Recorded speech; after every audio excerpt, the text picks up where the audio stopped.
Good morning. Good morning and welcome to the fourth installment of Workforce Wednesday's informational webinar. Series sponsored by the Louisiana Department of Corrections. Sorry, I'm going to turn on my video here. Sponsored by the Louisiana Workforce Commission and Right on Crime. I am Scott Payton, State Director for Right on Crime, and will be moderating today's webinar. Just a few housekeeping items. Please feel free to enter any questions you may have in the Q&A box, and we will answer your questions after the presentation. You will also find links to the recordings of past webinars and how to register for upcoming webinars in the chat box. Before we get started with our presentation success stories, we will view a pre-recorded video message from the Department of Corrections Secretary, James M. LeBlanc.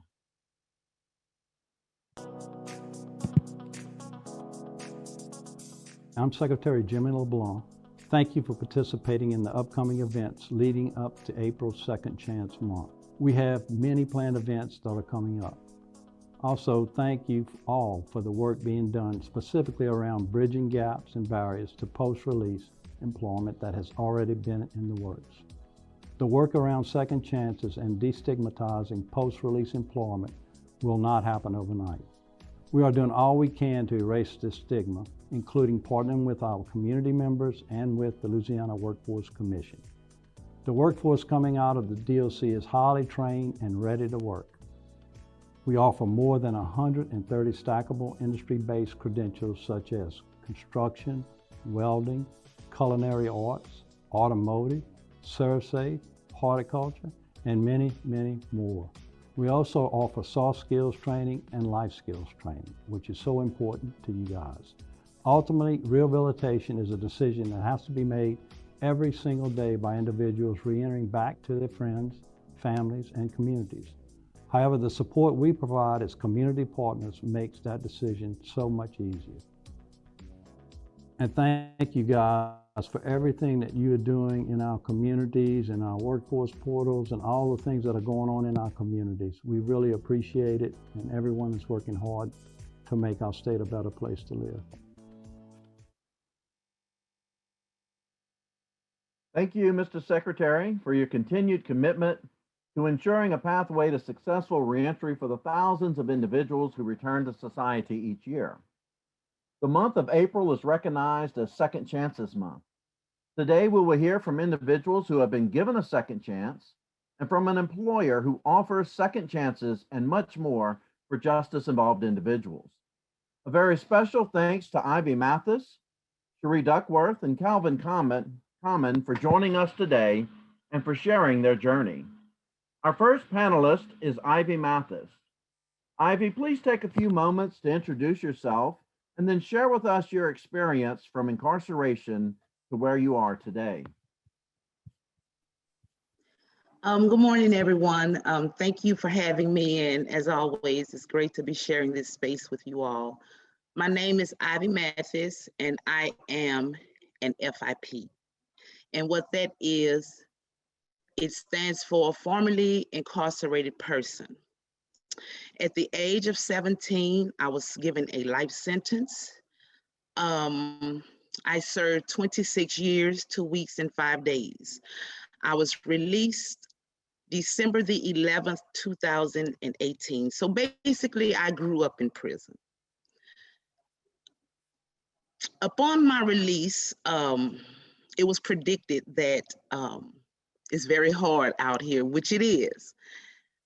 I had a great support system, so some of those barriers I did not experience, but those that I did, I learned how to overcome them. I transitioned through Louisiana Parole Project, which was very much helpful and needed, being that I really knew nothing about life, had no responsibilities going in prison. So I'm coming out I went in as a baby, and mentally I'm coming out as an adult, but I had no life skills. Going through Parole Project, again, was very helpful. I was there 5 months. I gained my first apartment ever. A few months later, I relocated my mother from Monroe, Louisiana, which she is a breast cancer survivor. Today, she's 74 with me, to a 2-bedroom apartment. A few months later, I applied for the first-time home buyers program, and I was granted. So today I am a homeowner. I started my business called Successful Imperfections to help formerly incarcerated women coming home from prison. I am currently employed with VOTE, which stands for Voice of the Experience, and I really love this job because it gives me the opportunity to be a voice for those who are voiceless, for the women that I left behind, for the women who I grew up with in prison, who became sisters to me, who became mother figures to me. I grew up with these women, and I remember making a promise to them that even though I'm leaving, I would never forget them and I would advocate for them. So recently, I created a program. I got an invite to fill out an application to be a part of the Families of the Incarcerated Advisory Board with the Department of Corrections. And I ended up on this board on the Reentry Committee. And on this committee, we were sharing stories about the 100-hour pre-release and reentry and what that entails. And so I was telling them about my experience as well as some of the other people whom I've had the opportunity to coach coming home through Parole Project. We all shared the same experiences. So I drafted up a program called Life Support. Life Support has been approved, and I will be going back into the women prison, Jetson and Hunt, teaching life support to these individuals who have served a substantial amount of time and getting them ready for what they will encounter upon their release. I am also a part of a committee in which I was appointed by Governor John Bell Edwards, dealing with caregivers and parents of incarcerated children and caregivers. And so I'm very proud of myself coming home, growing up in prison and coming home with little to no knowledge as in how society is. But thank God for the support, thank God for the passion that I've had, and thank God for the people who have sowed in my life. Thank you.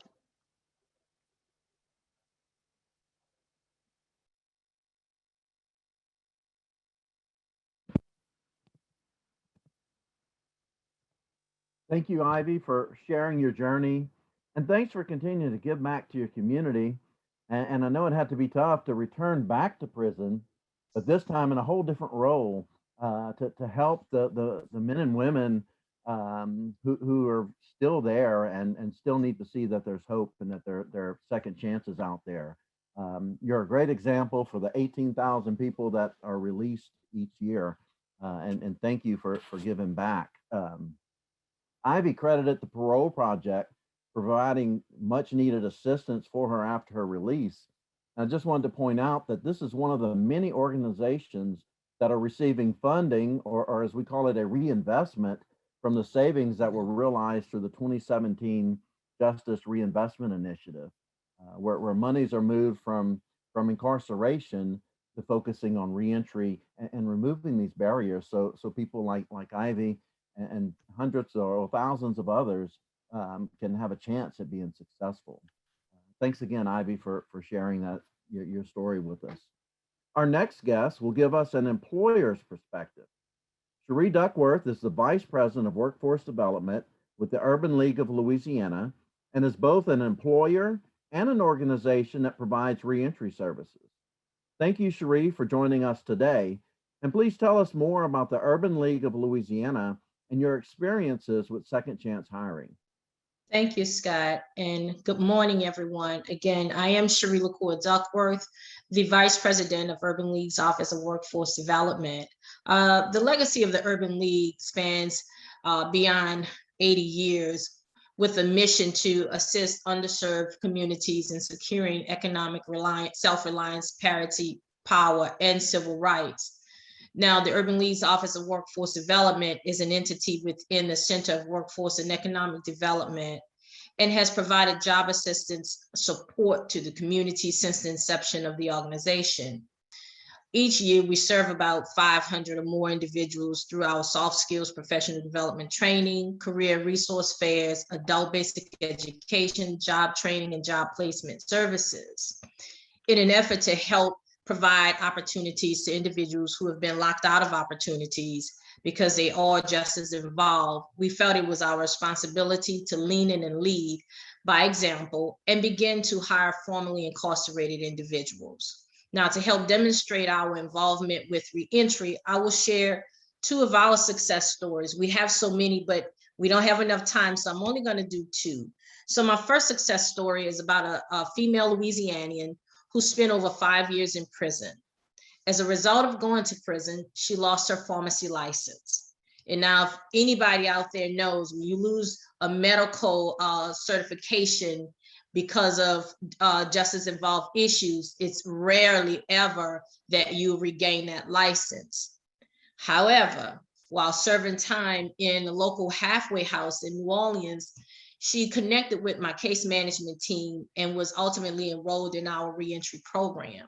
And after having an opportunity personally to meet with her, it was decided that she would be a good fit for the organization. And so I hired her as an administrative assistant. While working with her one day, she expressed to me that she had a desire to return back to the medical profession in hopes of gaining her pharmaceutical license again. Now, it took some time and some traveling back and forth, but she met with the Louisiana Pharmacy Board several times. And after the last time, it was decided that they would allow her to practice pharmacy again. But she had to go into an internship and do that for about a year or 2 before she could be reconsidered for that license. Well, I am proud to say today that she has regained her license and she is now a practicing pharmacist. She's working at a local drugstore here in New Orleans, and she's also the manager of the drugstore. And so we are very proud of Dr. Thadrian Johnson and what she's doing in her career. Now, my second success story is about another young man who did not come through our reentry program, but he was directly hired as our adult basic education coordinator. This gave him his start after incarceration. He was incarcerated for about 13 and a half years or 13 years and 9 months. And the opportunity that we gave him, it provided him a chance to gain the necessary work experience that he would later carry on to his next employer. He was later hired by the New Orleans Business Alliance and served as their master trainer for several years. Today, Mr. Patrick Young is working in city government through the office of the mayor as the gun violence prevention director. We're so very, very proud of his accomplishments as well.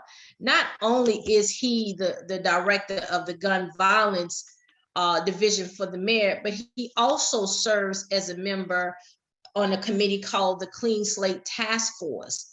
Now, Mr. Young has done a lot of philanthropy work himself, and he's working with formerly incarcerated individuals and those who are still incarcerated, trying to empower them and making sure that they know that when they come home or as they are home, that never to give up.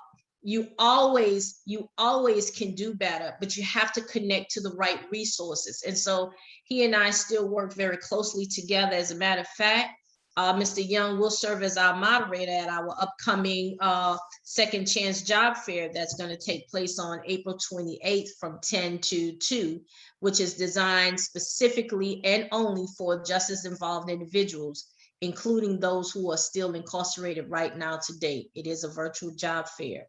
Again, those 2 individuals are just the 2 that we're talking about today, but we have so many more that we can talk about who we've actually hired. I've even hired a case manager who was someone that spent a very long time behind the prison walls. And so what I want to articulate to any employers on the call, now is the time to give people the proper second chance so that we can help to reduce and or remove at all possible recidivism.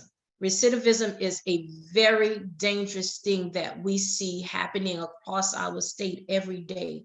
And if we do not begin to give people a proper second chance, the recidivism rate is going to constantly grow. Thank you again, Scott, and to my panel partners. And thank you to the audience for allowing me this time to share with you our wonderful success stories. And thank you, Cherie, for your leadership and for all the good work that Urban League of Louisiana does to serve justice-involved individuals. Our final panelist today is Calvin Common. Calvin, thanks for joining us today. I know you've had to take time from work and you've used time from your breaks to prepare for today's webinar, so we thank you for going through that extra effort to be a part of our panel. Tell us more about your experience after being released from prison to where you are today. Thank y'all for having me. First of all, I'm introduce myself, Calvin Common. I kind of grew up without a daddy. Mama was mentally ill. I was taken away from her for about 5 to 6 years. So I kind of made mistakes in life coming up and everything, you know. On this second chance, when I went to prison, you know, I served about 3 years. You know, I've been home 9 years now, though, clean and everything, you know. When I was up on release, you know, while I was in there, I was thinking about, you know, how I was going to find a job and how to get back, you know, connected to the community and to the world and find a place to live and everything, you know. So during the time in prison, though, I had, you know, start thinking about, you know, what was out here to that was gonna be able to help me and everything, you know. And I got with like programs up in there, and they, you know, like with parenting and child and programs and, you know, drug programming. Your staff members kind of like let me know that they had programs out here where I was gonna be re-entering back into the community and everything. So after my release, you know, I just connected with the Salvation Army, you know, and the Salvation Army connected me to American Job, you know, and I came here, went through the J program, succeeded. I found out a lot on how to get a job, on what you need to do on going looking for a job, you know. And if you didn't have the meet the criteria, the staff members over here at the American Job Center, you know, they'll assist you to places where they'll help you to, you know, get the stuff you need to get started, you know. So basically I went through that, and, you know, they helped me out a lot. And it took me carried me, you know, a long way. It's still with me. I mean, you know, I'm kind of a little nervous, so y'all kind of bear with me. I mean, it took me to where, you know, I came out to be a lead man. It led me to the plants. You know, I went in as a helper, and I showed my skills as a hard worker. I became a lead man in the plant, you know, and people trust me with their lives in my hand, you know. You know, I mean, it did a lot for me today, up to this day, you know. And I got, you know, I'm kind of nervous right now.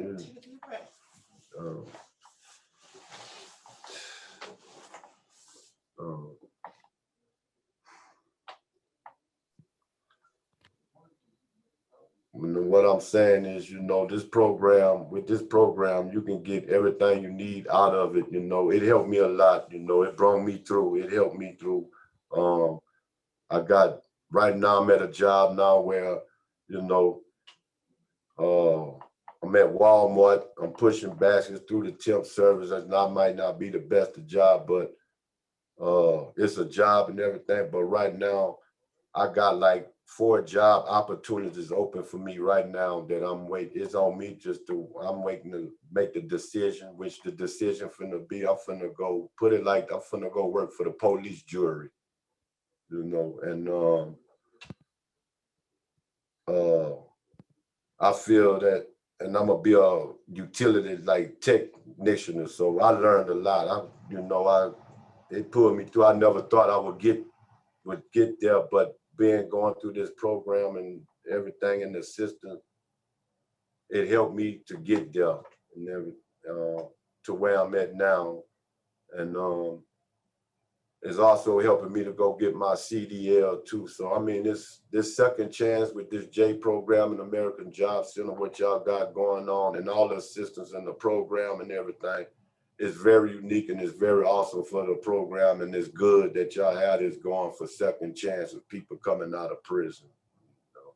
So basically, you know, it helped me a lot, and I thank y'all for it and everything. You know, so.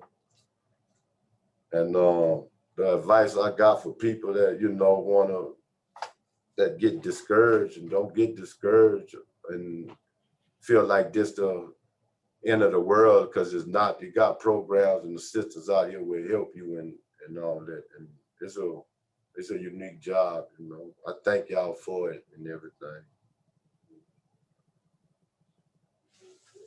And thank you, Calvin. Second Chance Month is about giving individuals a reason for hope. We all need something to have hope in, and Calvin contributes his success and a good portion of it to his faith in God. And that is the source of all hope. Calvin's enthusiasm, his persistence, and his joyfulness are the awesome side effects of hope that leads to redemption. Calvin mentioned the J-Corps program, which stands for Judicial Corps Opportunity Referral for Employment Program.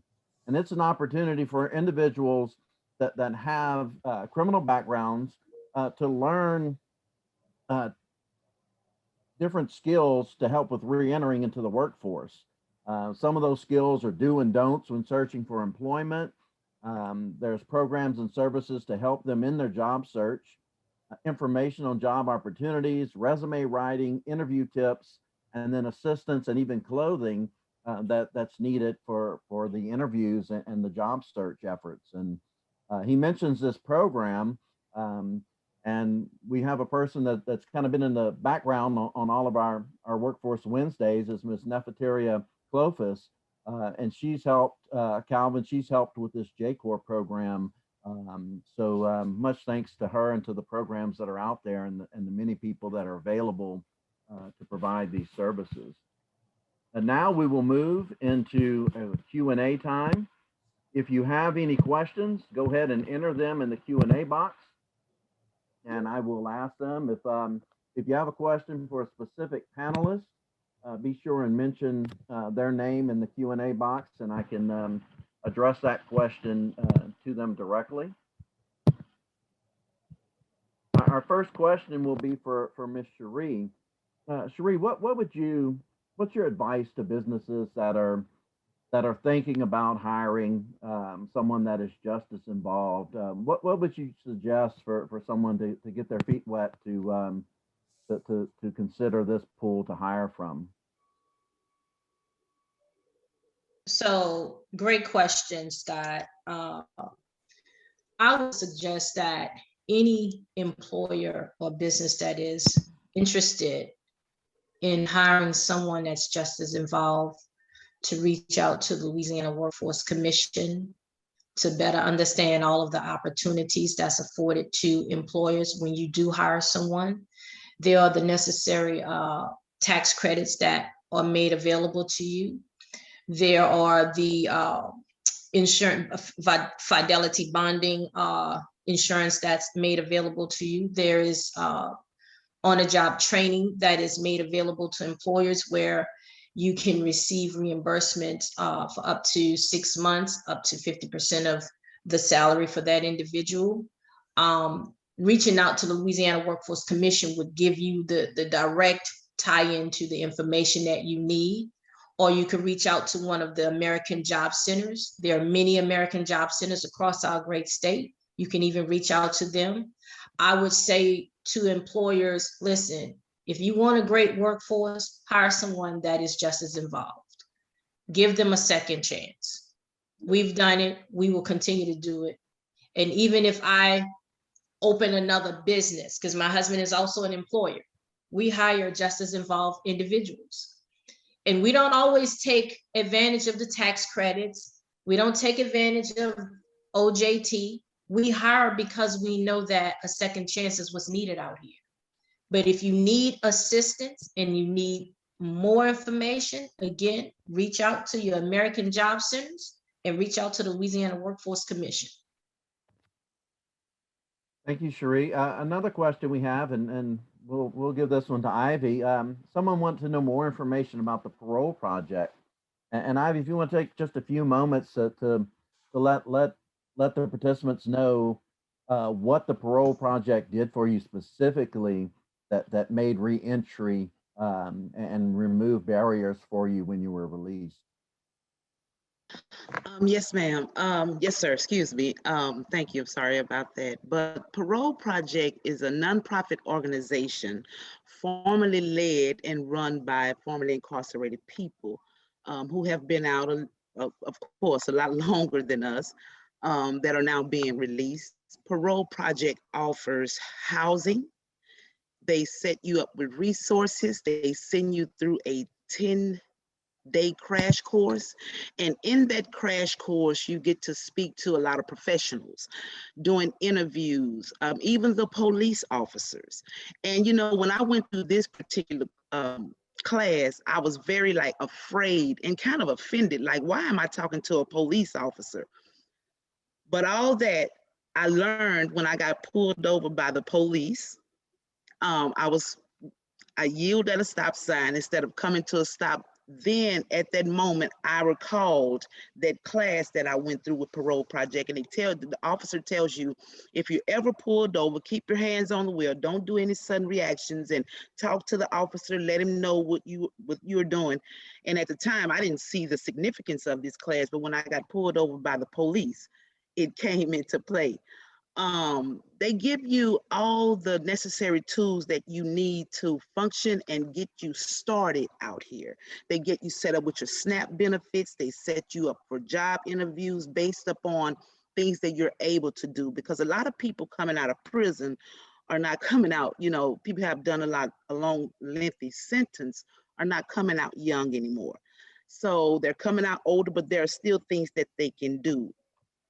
In a nutshell, Parole Project is a great organization that is hooked up with all kinds of resources that assist you in getting your driver's license, and again, the things that you need to function in society.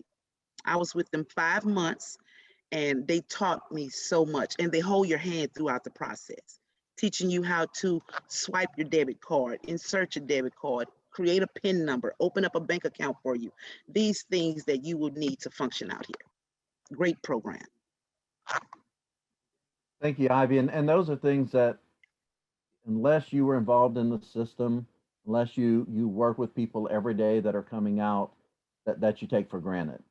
That someone knows how to operate an iPhone, someone knows how to log into a computer, someone understands these things. If you've been out of touch, and technology changes almost every 6 months, so you can imagine what 10 years, 15 years, how much technology has changed. So thanks for sharing that with us, Ivy. Calvin, the next question is for you. What were some of your biggest challenges for you after you were released, whether it was housing or transportation or employment? What were some of your biggest hurdles you had to cross? I think my biggest challenge was like opening up me a bank account, you know. I wanted to have me a bank account, you know, getting my driver's license, you know, and that was the two kind of hardest to me, was my little challenge on that. Getting a house and getting transportation. We got city buses out here that rolls, you know, and houses, you can pick up a newspaper. You just about can go in the area or whatever, and they will find a house for rent or whatever. It might just be the challenge on, affording it. So that's when you got to just get with the American Job Center. I got with the American Job Center to, first of all, get you a good job. Go to American Job Center, they can help you and give you assistance and all this and that. Then when I got here, I got with Miss Gwen Guillory, and she's real awesome. She helped me through and everything. She showed me how we're gonna be able to get a bank account and everything, swipe a debit card and this and that. So it all fell in place. That was like my biggest challenge that I was worried about. Like, man, I'm gonna get a bank account. First of all, I gotta have money, So, and first of all, to have the money, you gotta get a job. So I went on through that. So I mean, that was kind of like but as when I got to the American Job Center and I got with Miss Gwen, like the bank, swiping the card and opening me a bank account, what she told me, like, oh, that ain't nothing, Calvin, just get a little job. So that's where it was, Now I can swipe my cards, I can go in my Chase Bank and have fun now with my card and bank account. So that was it, and look at me today, 48 years old, still here. And guess what? If I run into anything, I need assistance, I run right here to the American Job Center. That's what they're here for. And I thank Ms. Sherry and Ms. Ivory and you, Mr. Scott, everyone, for this opportunity to have where I can speak. And we want to thank the man above for allowing us to have all this here to go along for Second People programs. When people that coming out of prison, because everybody ain't perfect. People do make mistakes in life, but we know how to get back up, and that person got to really want it and put his mind to it too, and do it too, though, at the same time. So that's it, Mr. Scott. Well, thank you, Calvin. And Calvin, we all make mistakes. So yeah, we do. That's what I say. None of us are perfect, and I know, man. And some mistakes have longer lasting consequences and everything. And that's what Second Chance Month, is all about, is recognizing, and that's what today's webinar was all about too, is putting a face. That there's thousands of Ivies, there's thousands of Calvins that are out there that want to succeed. We can see the enthusiasm in Calvin's voice. We are inspired by what Ivy's done and how she continues to give back by working with a nonprofit, Vote, to help those that are still behind in prison and those that are struggling to reenter. And Ms. Cherie, an employer, an organization that provides reentry services as well. It was great to have everyone here, and I think we're out of questions and we're about out of time. So everything fell in perfectly. And again, Calvin and Ivy, I don't know if you were able to read the chat comments, but a lot of encouraging words, recognizing the courage that it takes for you to get here and share your story and give inspiration for what the work that all of us do, and for those that are kind of following in your footsteps. Today's session is the final webinar in the Workforce Wednesday series to educate employers on the benefits of hiring quality candidates with criminal records. However, it's not the end of our combined efforts to ensure second chances, and as Ms. Cherie mentioned several times, breaking the cycle of recidivism. Please take a look at the chat box for links to the recordings of previous and today's webinar, and please see the chat box for a link to register for the virtual Second Chances Job Fair on April 28th, which is sponsored by the Urban League of Louisiana. Thank you all. And again, thank you, Ivy, Calvin, and Ms. Cherie. Thank you too, Mr. Scott. Thank you. You're welcome. All right. Thank you.